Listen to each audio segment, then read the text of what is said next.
నీకంటే నమ్మదగిన దేవుడెవరయ్యా, నీవుంటే నాతో ఏ భయము లేదయ్యా. నీకంటే నమ్మదగిన దేవుడెవరయ్యా, నీవుంటే నాతో ఏ భయము లేదయ్యా. మేలు కొరకే అన్నీ జరిగించు యేసయ్యా, ఇడు వెనకే ఆశీర్వాదం పంపుతావయ్యా. మేలు కొరకే అన్నీ జరిగించు యేసయ్యా, ఇడు వెనకే ఆశీర్వాదం పంపుతావయ్యా. నీకంటే నమ్మదగిన దేవుడెవరయ్యా, నీవుంటే నాతో ఏ భయము లేదయ్యా. పాడదాం. నీకంటే నమ్మదగిన దేవుడెవరయ్యా, నీవుంటే నాతో ఏ భయము లేదయ్యా.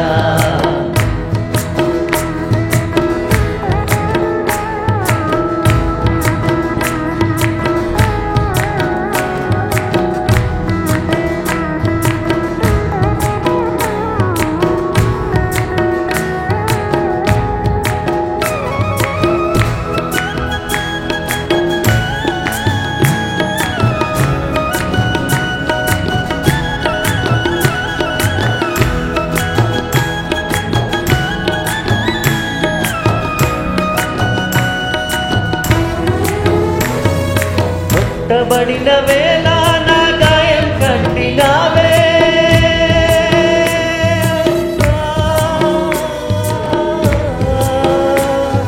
కొట్టబడిన వేళ నా గాయం కట్టినావే. బాధించిన స్వస్థపరిచేది నీవే, బాధించిన స్వస్థపరిచేది నీవే. నీకంటే నమ్మదగిన దేవుడెవరయ్యా, నీవుంటే నాతో ఏ భయము లేదయ్యా. నీకంటే నమ్మదగిన దేవుడెవరయ్యా, నీవుంటే నాతో ఏ భయము లేదయ్యా.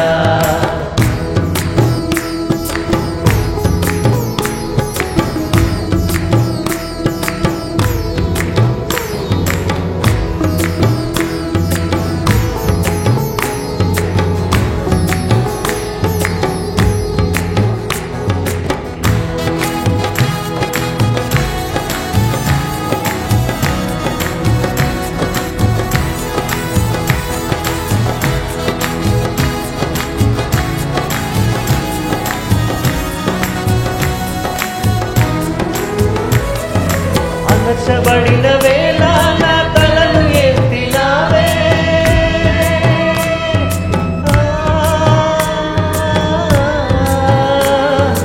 అణచబడిన వేళ నా తలను ఎత్తినావే.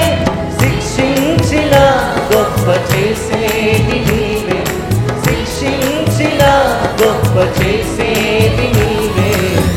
నీకంటే నమ్మదగిన దేవుడెవరయ్యా, నీవుంటే నాతో ఏ భయము లేదయ్యా. నీకంటే నమ్మదగిన దేవుడెవరయ్యా, నీవుంటే నాతో ఏ భయము లేదయ్యా.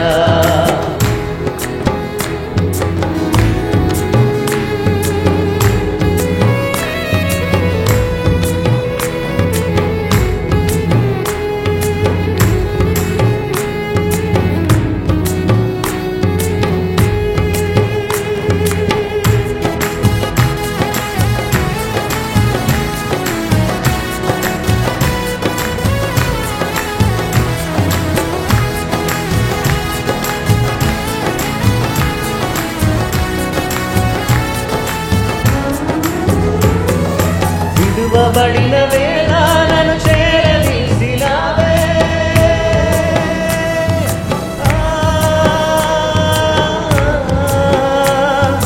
విడువబడిన వేళ నన్ను చేరదీసినావే. కోపించిన కరుణ చూపేది నీవే, కోపించిన కరుణ చూపేది నీవే. నీకంటే నమ్మదగిన దేవుడెవరయ్యా, నీవుంటే నాతో ఏ భయము లేదయ్యా. సగమంతా నీకంటే నమ్మదగిన దేవుడెవరయ్యా? నీవుంటే నాతో ఏ భయము లేదయ్యా. మేలు కొరకే అన్నీ జరిగించు యేసయ్యా. ఇడు వెనకే ఆశీర్వాదం పంపుతావయ్యా. మేలు కొరకే అన్నీ జరిగించు యేసయ్యా. ఇడు వెనకే ఆశీర్వాదం పంపుతావయ్యా.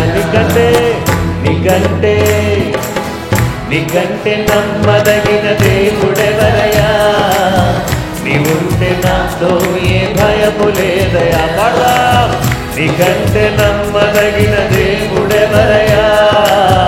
నీవుంటే నాతో ఏ భయము లేదయ్యా.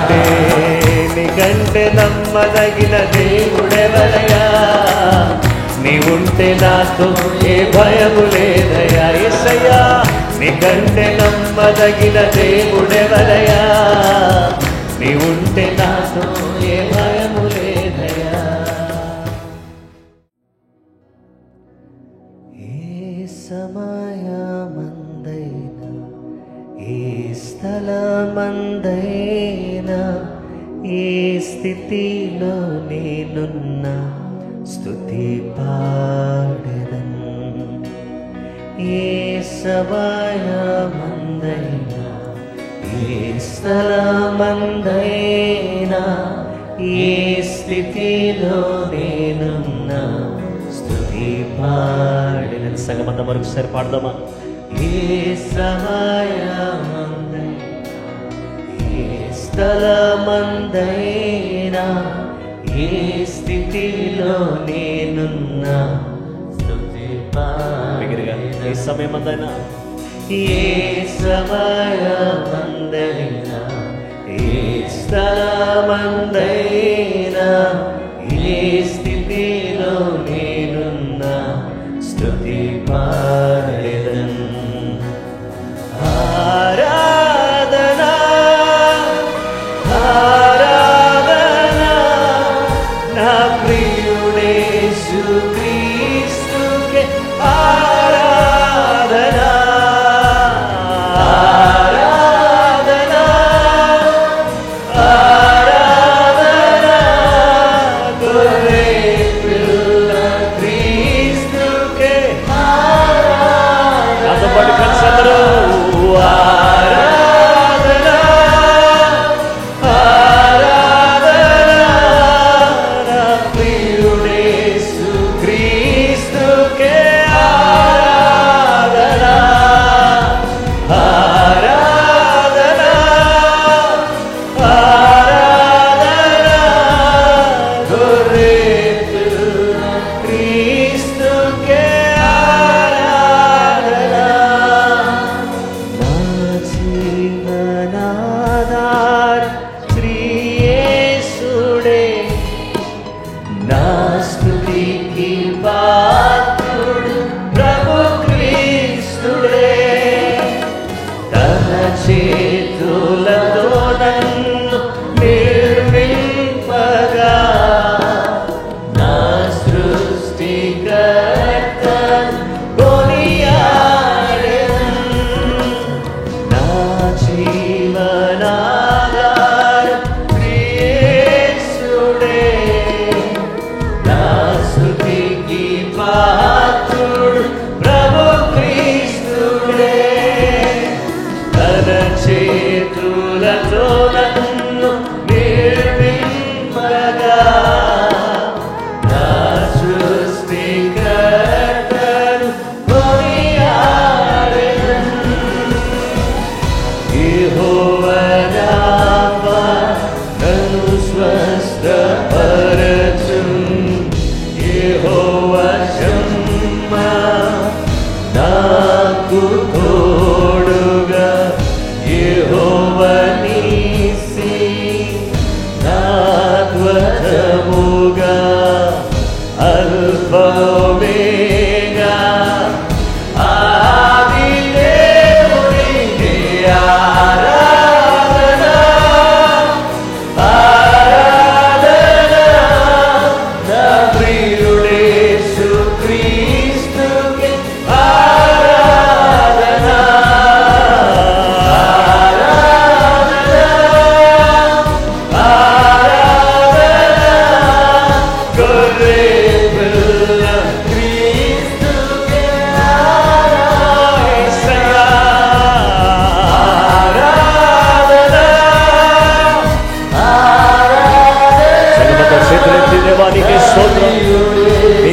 ఆరాధనయా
ప్రభువైన యేసుక్రీస్తు నామములో మీకు అందరికీ శుభములు వందనాలు తెలియజేస్తున్నాను.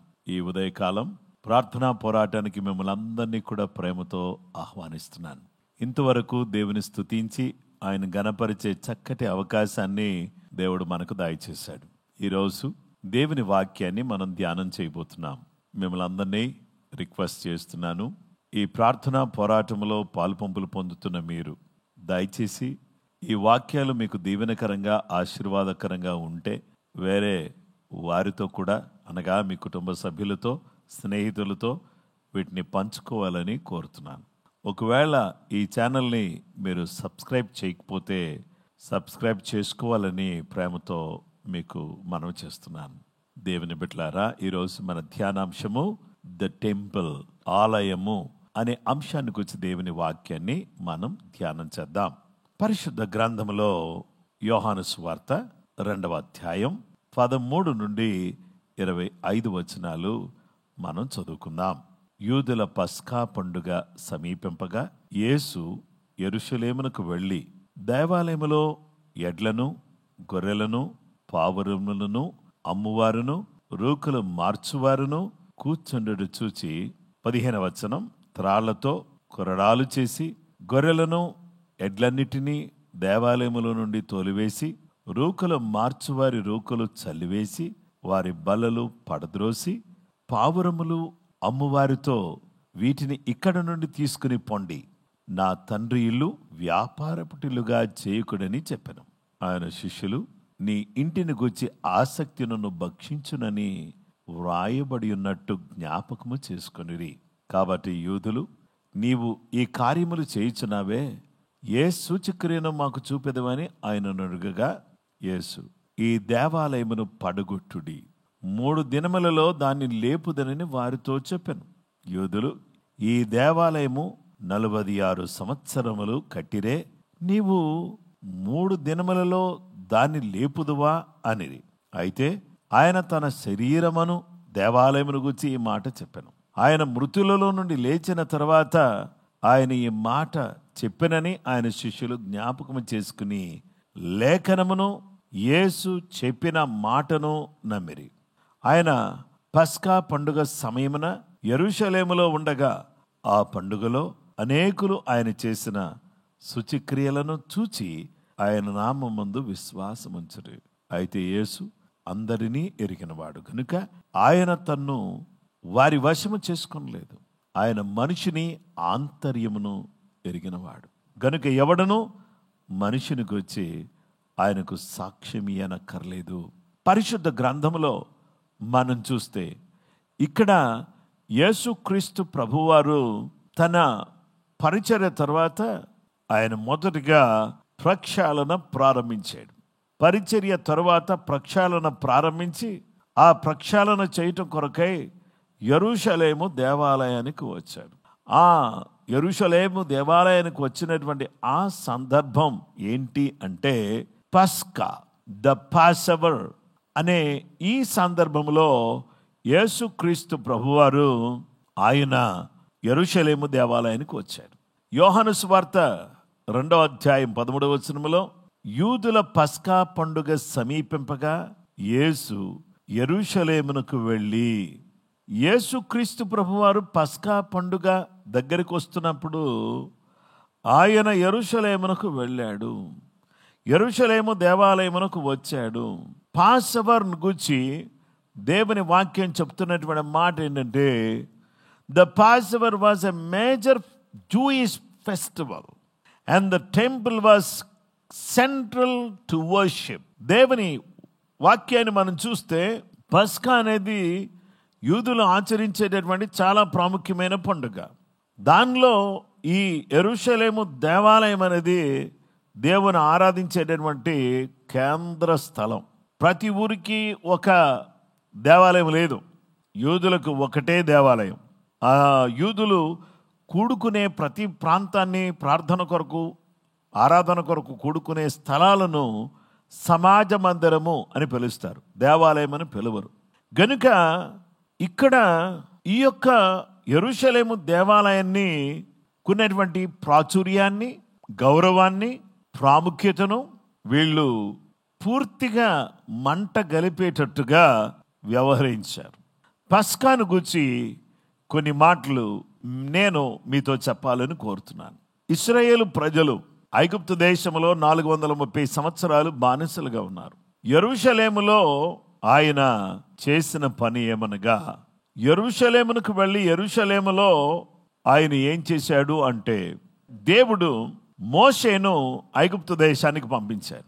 ఐగుప్తు దేశానికి వెళ్ళినటువంటి మోషే, మీరందరూ కూడా ఒక ఏడాది గొర్రెపిల్లను కానీ, మగ గొర్రెపిల్లను కానీ, ఒక ఏడాది మగ మేకపిల్లను కానీ తీసుకుని దాన్ని వధించి మీ యొక్క ఇండ్లకు ఏం చేస్తారంటే, దాన్ని మీ యొక్క గౌనులకు పై కమ్మికి 2 నిలువు కమ్ములకు ఈ రక్తాన్ని పూయండి. పూసినప్పుడు రాత్రి వేళ సంహార దూత ఆ ప్రాంతంలో సంచరిస్తూ ఉంటాడు.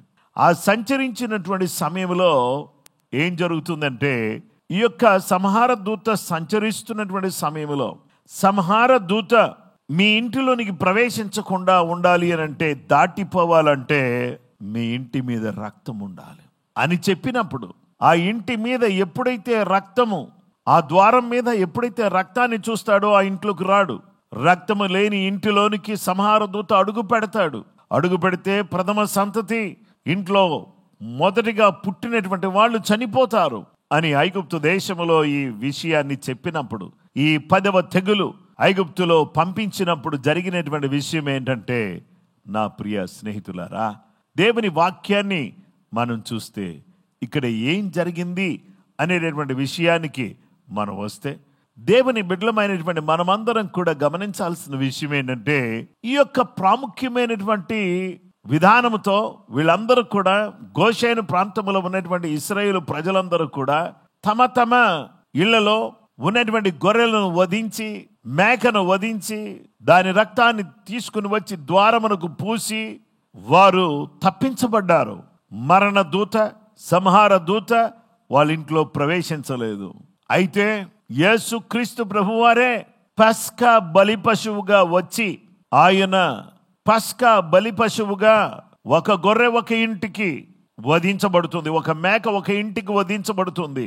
కానీ సర్వలోక మానవాళి పాపములను భరించటానికి, ప్రతి వారి పాపమునకు శాంతికరముగా ఉండడానికి యేసుక్రీస్తు ప్రభువారు ఆయన ఏం చేశారు అనంటే, తన పరిశుద్ధ రక్తాన్ని కార్చి మనందరి మీదికి వచ్చేటటువంటి మరణాన్ని కొట్టివేసి జీవములోనికి మనం దాటించాడు. ఈ యొక్క అద్భుతమైన కార్యాన్ని యేసుక్రీస్తు ప్రభువారు చేసినట్టుగా దేవుని వాక్యములో మనం చూస్తున్నాం.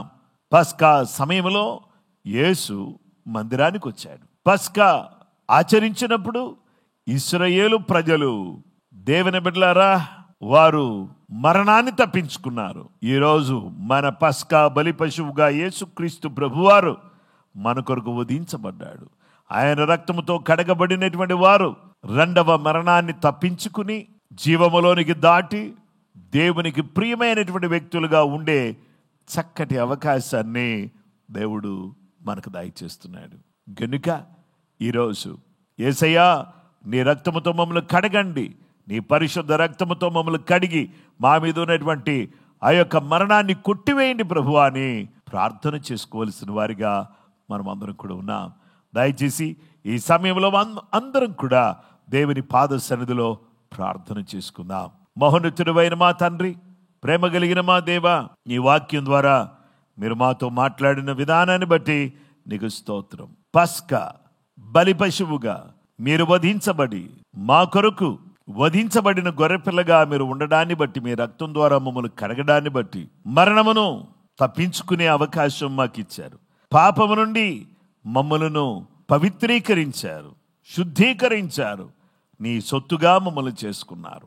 ఈరోజు మా ప్రభువా, ఈ పస్కా బలి పశువుగా మీరు రావడాన్ని బట్టి మీకు కోట్లాది వందనాలు చెల్లిస్తున్నాం. మా జీవితాన్ని ప్రభావితం చేయడానికి, మమ్మల్ని మార్చడానికి, పరమను విడిచి భూలోకానికి వచ్చిన మా పరలోకపు తండ్రి, నీకు కృతజ్ఞతలు, నీకు వందనాలు.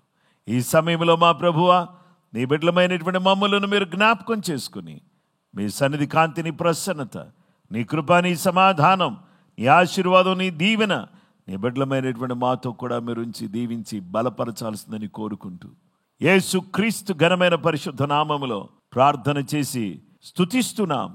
ఎవరు ఇంకా కూడా నైనా మరణము క్రింద ఉన్నారో, పాపపు దాస్యములో ఉన్నారో, యేసు రక్తము చేత వారందరినీ కూడా శుద్ధీకరించి, పవిత్రీకరించి, పరిశుద్ధపరిచి, నీ పవిత్రమైనటువంటి హస్తాన్ని ప్రతి బిడ్డ మీద కూడా మీరు ఉంచి దీవించి కాపాడాల్సిందని కోరుకుంటూ, క్రీస్తు యేసు ఘనమైన పరిశుద్ధ నామములో ప్రార్థన చేసి స్తుతించి వేడుకొనుచున్నాం మా పరలోకపు తండ్రి, ఆమేన్.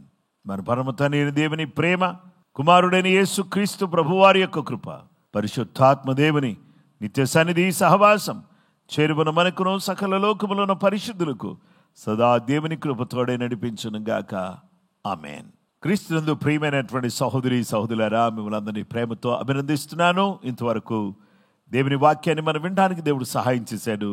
రేపటి దినమందు ఇదే అంశంలో మరొక అద్భుతమైన సత్యాన్ని మనం నేర్చుకోబోతున్నాం. తప్పకుండా ప్రార్థనా పోరాటంలో మీరు పాలుపంపులు పొంది దీవించబడాలని కోరుతూ ఉన్నాను. ప్రభు కృప మీకు అందరికీ తోడయుండును గాక, ఆమేన్. అందరికీ ప్రైజ్ ది లార్డ్.